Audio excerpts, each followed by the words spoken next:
À un certain moment, on se sent capable de réaliser tout ce que l'on veut. Sans se demander pourquoi et comment. On arrive à un point où tout se renverse. Alors on se sent maintenant perdu et embrassé et là on se dit, ce monde n'est pas fait pour moi, je suis fatigué, j'abandonne. Et pourtant même si le chemin est long, il y a toujours une bonne destinée. Et pour y arriver nous avons besoin d'une forte intention et courage. Pour cela je t'invite à écouter ce ouvrage Les 3 portes de la sagesse de Charles Brûlard, qui nous enseigne une leçon sur le chemin de la vie dans laquelle nous n'avons pas besoin de forcer les choses mais d'y prêter attention. Si c'est ta première fois de visiter cette chaîne, mon nom est Germain. Pour commencer, n'oublie pas de t'abonner et laisser un pouce bleu, cela nous motive, et nous encourage à envoyer des enseignements pour l'évolution de tous pour un monde meilleur. Chez nous, tout est possible. Un pour tous. Tous pour un. Pour un monde meilleur, merci. Un roi avait pour fils unique un jeune prince courageux, habile et intelligent. Pour parfaire son apprentissage de la vie, il l'envoya auprès d'un vieux sage. « Éclaire-moi sur le chemin de la vie », demanda le prince. « Mes paroles s'évanouiront comme les traces de tes pas dans le sable », répondit le sage. « Cependant je veux bien te donner quelques indications. Sur ta route, tu trouveras 3 portes. Lis les préceptes inscrits sur chacune d'elles. Un besoin irrésistible te poussera à les suivre. Ne cherche pas à t'en détourner, car tu serais condamné à revivre sans cesse ce que tu aurais fui. Je ne puis t'en dire plus. Tu dois éprouver tout cela dans ton cœur et dans ta chair. Va, maintenant, suis cette route, droit devant toi. » Le vieux sage disparut et le prince s'engagea sur le chemin de la vie. Il se trouva bientôt face à une grande porte sur laquelle on pouvait lire. « Change le monde. » C'était bien là mon intention, pensa le prince, car si certaines choses me plaisent dans ce monde, d'autres ne me conviennent pas. Et il entama son premier combat. Son idéal, sa fougue et sa vigueur le poussèrent à se confronter au monde, à entreprendre, à conquérir, à modeler la réalité selon son désir. Il y trouva le plaisir et l'ivresse du conquérant, mais pas l'apaisement du cœur. Il réussit à changer certaines choses, mais beaucoup d'autres lui résistèrent. Bien des années passèrent. Un jour, il rencontra le vieux sage qui lui demanda « Qu'as-tu appris sur le chemin ?» « J'ai appris, » répondit le prince, « à discerner ce qui est en mon pouvoir et ce qui m'échappe, ce qui dépend de moi et ce qui n'en dépend pas. » « C'est bien, » dit le vieil homme, « utilise tes forces pour agir sur ce qui est en ton pouvoir. Oublie ce qui échappe à ton emprise. » Et il disparut. Peu après, le prince se trouva face à une seconde porte. On pouvait y lire « Change les autres. » C'était bien là mon intention, pensa-t-il. Les autres sont source de plaisir, de joie et de satisfaction mais aussi de douleur, d'amertume et de frustration. Et il s'insurgea contre tout ce qui pouvait le déranger ou lui déplaire chez ses semblables. Il chercha à infléchir leur caractère et à extirper leurs défauts. Ce fut là son deuxième combat. Bien des années passèrent. Un jour, alors qu'il méditait sur l'inutilité de ses tentatives de vouloir changer les autres, il croisa le vieux sage qui lui demanda « Qu'as-tu appris sur le chemin ?»« J'ai appris, » répondit le prince, « que les autres ne sont pas la cause ou la source de mes joies et de mes peines, de mes satisfactions et de mes déboires. Ils n'en sont que le révélateur ou l'occasion.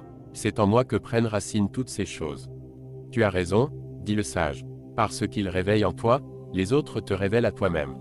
Sois reconnaissant envers ceux qui font vibrer en toi joie et plaisir. Mais sois-le aussi envers ceux qui font naître en toi souffrance ou frustration, car à travers la vie t'enseigne ce qui te reste à apprendre et le chemin que tu dois encore parcourir. » Et le vieil homme disparut. Peu après, le prince arriva devant une porte où figuraient ces mots. « Change-toi toi-même. Si je suis moi-même la source de mes problèmes, c'est bien ce qui me reste à faire, se dit-il. Et il entama son troisième combat. Il chercha à infléchir son caractère, à combattre ses imperfections, à supprimer ses défauts, à changer tout ce qui ne lui plaisait pas en lui, tout ce qui ne correspondait pas à son idéal. Après bien des années de ce combat où il connut quelques succès mais aussi des échecs et des résistances, le prince rencontra le sage qui lui demanda « Qu'as-tu appris sur le chemin ?»« J'ai appris, » répondit le prince, « qu'il y a en nous des choses qu'on peut améliorer, d'autres qui nous résistent et qu'on n'arrive pas à briser. »« C'est bien, » dit le sage. « Oui, » poursuivit le prince, « mais je commence à être là de me battre contre tout, contre tous, contre moi-même. Cela ne finira-t-il jamais? Quand trouverai-je le repos? J'ai envie de cesser le combat, de renoncer, de tout abandonner, de lâcher prise. » « C'est justement ton prochain apprentissage, » dit le vieux sage. « Mais avant d'aller plus loin, Retourne-toi et contemple le chemin parcouru. Et il disparut. Regardant en arrière, le prince vit dans le lointain la troisième porte et s'aperçut qu'elle portait sur sa face arrière une inscription qui disait « Accepte-toi toi-même ». Le prince s'étonna de ne point avoir vu cette inscription lorsqu'il avait franchi la porte la première fois, dans l'autre sens. Quand on combat, on devient aveugle, se dit-il. Il vit aussi, gisant sur le sol, éparpillé autour de lui, tout ce qu'il avait rejeté et combattu en lui. Ses défauts, ses ombres, ses peurs, ses limites, tous ses vieux démons. Il apprit alors à les reconnaître, à les accepter, à les aimer. Il apprit à s'aimer lui-même sans plus se comparer, se juger, se blâmer.